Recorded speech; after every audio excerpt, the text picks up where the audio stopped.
Welcome back to Mcoc Albundyrules. Got top trio, starting off with Apocalypse, Gambit, and Cable. This was on popular demand after my dynamic duos video, so now I got a few top terrific trios. So, the synergy.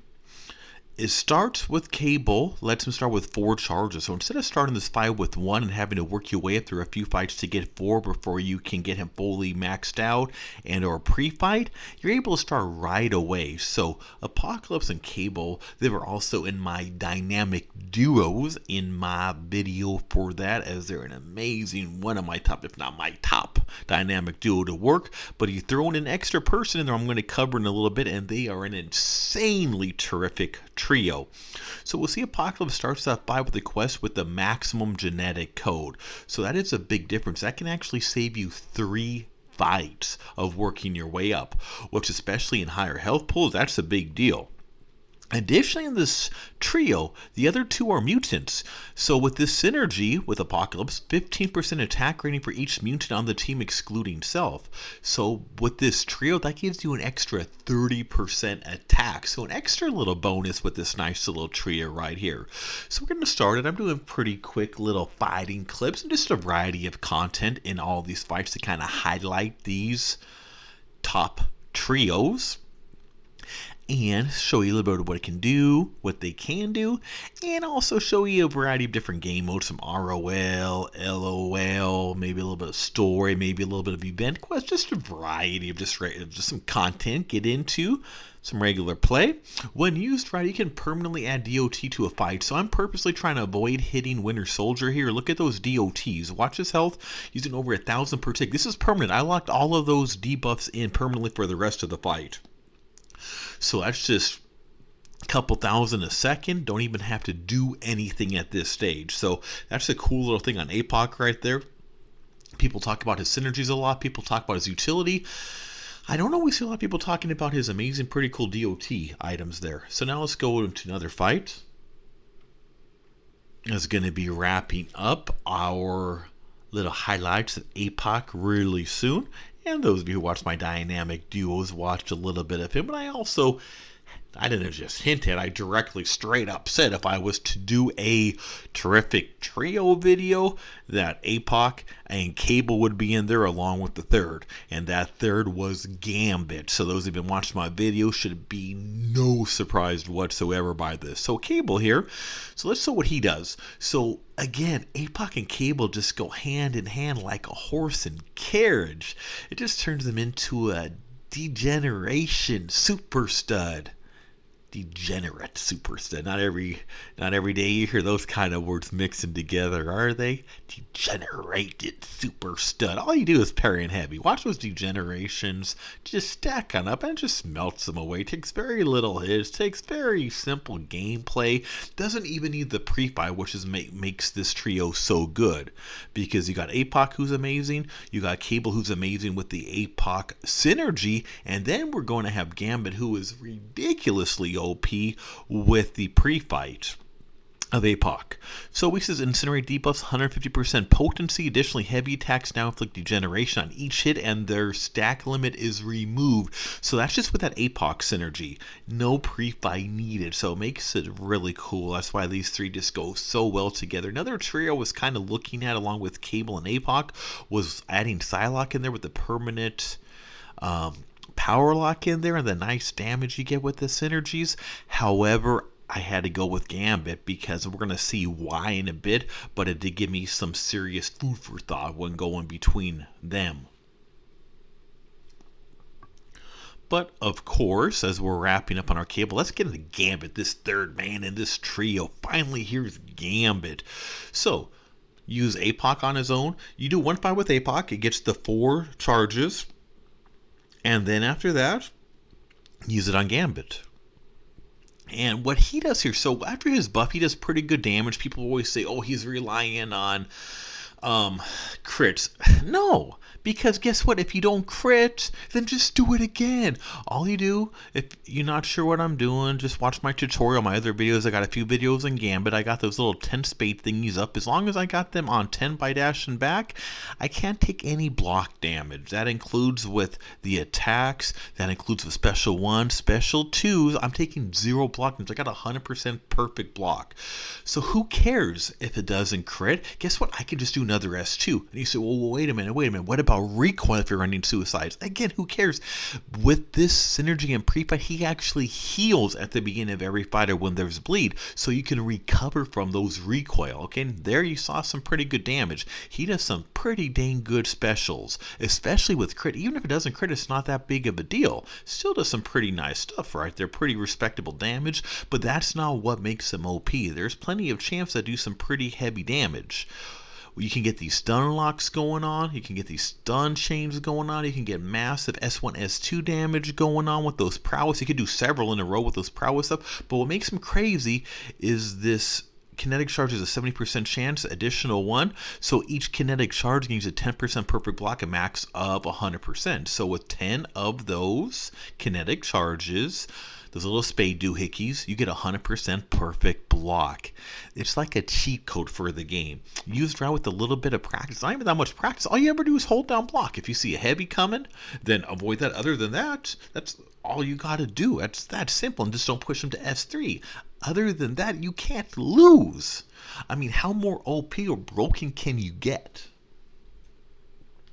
Anyone who says otherwise on Gambit just doesn't understand this perfect block. Doesn't matter those high health pools, doesn't matter any of that stuff. It doesn't matter if the hit, doesn't matter if you can't stun him. None of that matters. Just keep getting blocked and you get into power along the way.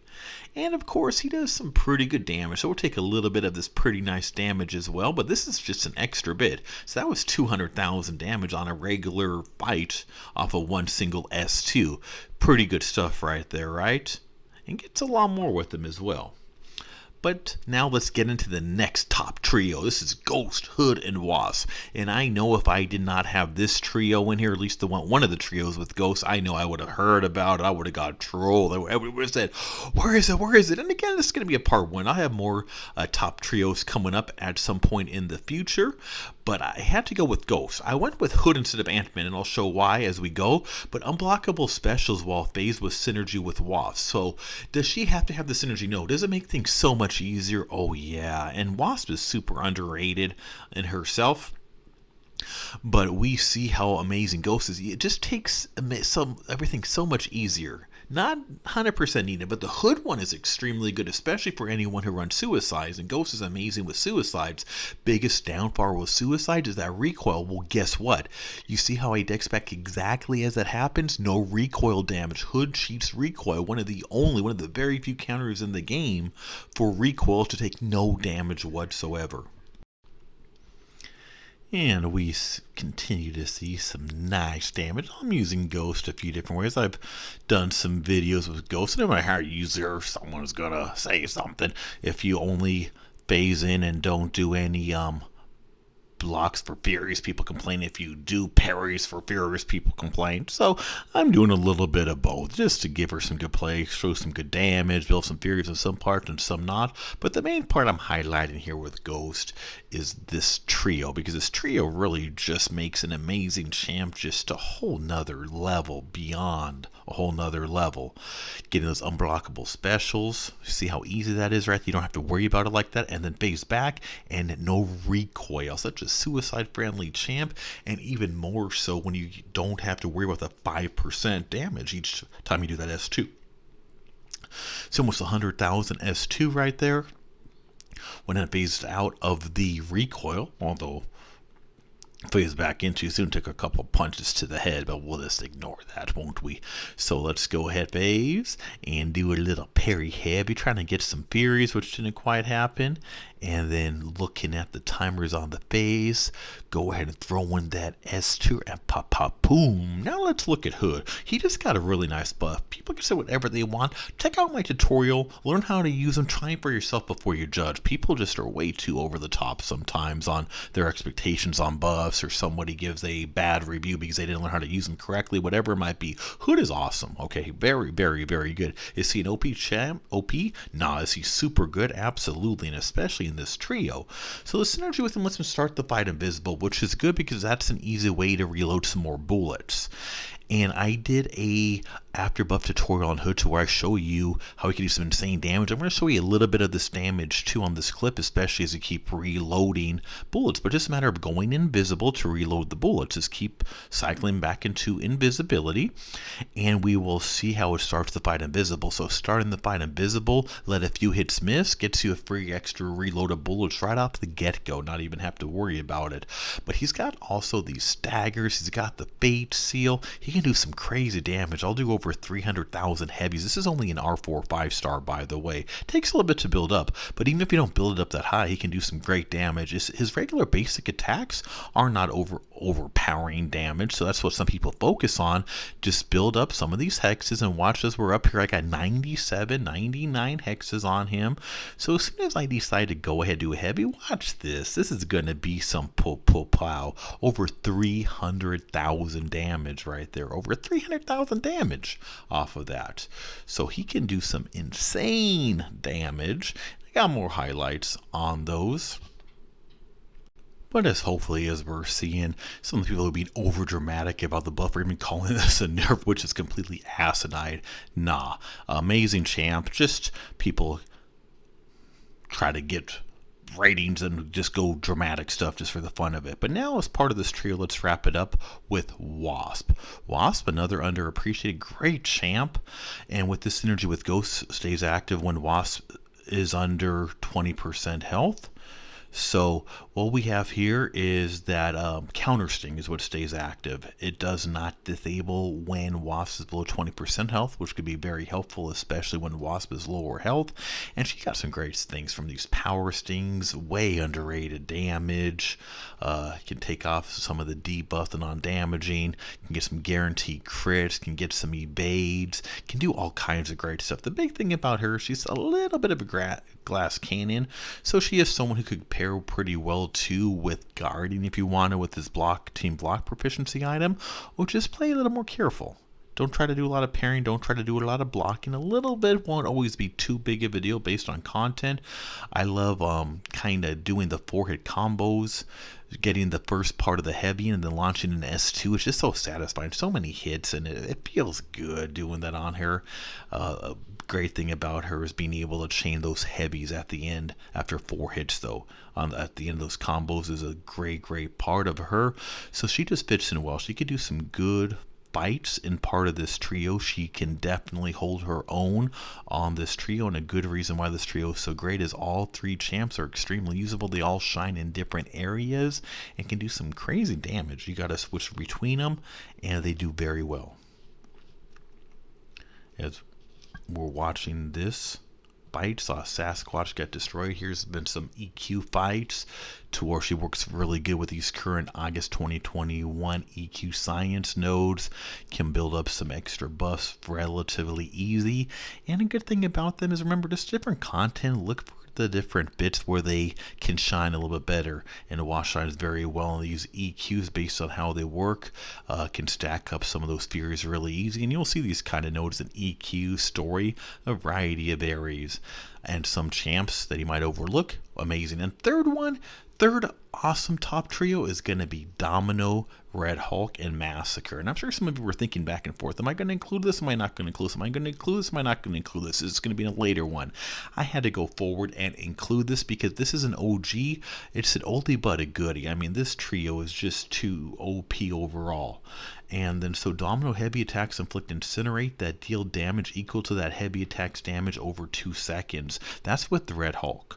So she gets some massive incinerate. Do you see that?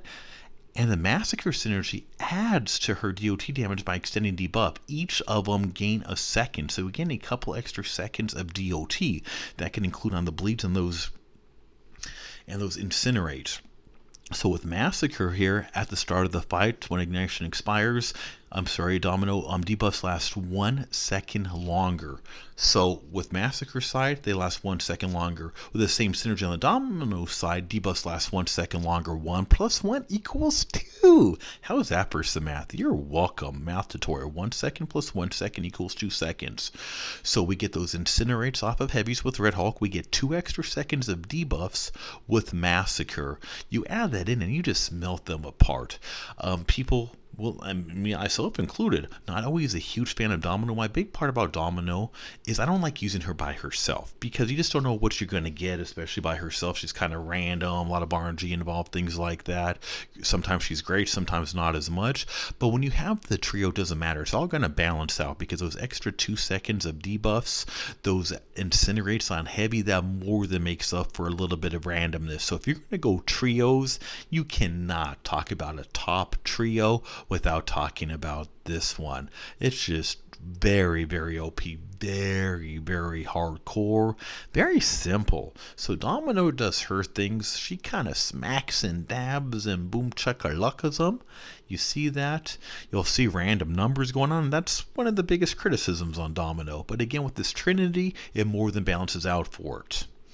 So with that being said, as we wrap it up, we're going to go show Massacre now, who also recently received a buff. I also got a tutorial on him as well. Many of these champs I got tutorials on my champ tutorial playlist on my channel. Super fun champ, one of my favorite champs to use actually, super fun. But this synergy makes his ignition charges easier, for Incinerate much easier. So we'll see the charges and start out with different items on here, and just makes it a little bit simple to build it up. So at the start of the fight and when ignited expires, gain between 1 and 5 ignition charges. So Massacre is getting those charges up. Again, once he gets 10, then that's when the Incinerate comes in. And on the other side, at the start of the fight and when ignited expires, gain between 1 to 5. So that's between each side, you have that on the Massacre. So it really makes it much easier. Red Hulk synergy places Incinerate on Defender when blocking. So if the blocking is going on, you do the hits, you're able to get that Incinerate going on. You see all these red numbers just flying everywhere and blocking on contact, while Ignited places that Incinerate as if they had been struck by Massacre's bat. So you can really pile on those Incinerates and just melt that damage away. And of course, throwing the S2 into the block on purpose is how you want to use this guy Massacre out on over there. See some cool little S3 goodies, some flaming hot sauce or whatever in the world is in that bottle that he just hit with the bat. When did the bottle break when it was hit by a bat? I've never seen anybody hit a glass bottle with a baseball bat and the bottle did not just explode right then and there. Anyway, let's not overthink this, I guess. So let's continue to watch this melt away, seeing all those reds, seeing the smack dab bab boop. And see that AS2 melt and saw some pretty good damage. Those numbers went quick, but that was some pretty heavy damage on the S2 there. And then we're seeing Massacre doing his thing along the way. Got those Incinerates. So just a DOT super stud. The DOT going on this Trinity is crazy good. And they all help each other get just that little bit much better right there. And we'll see right there. Now let's get into Red Hulk. Finalize on over here.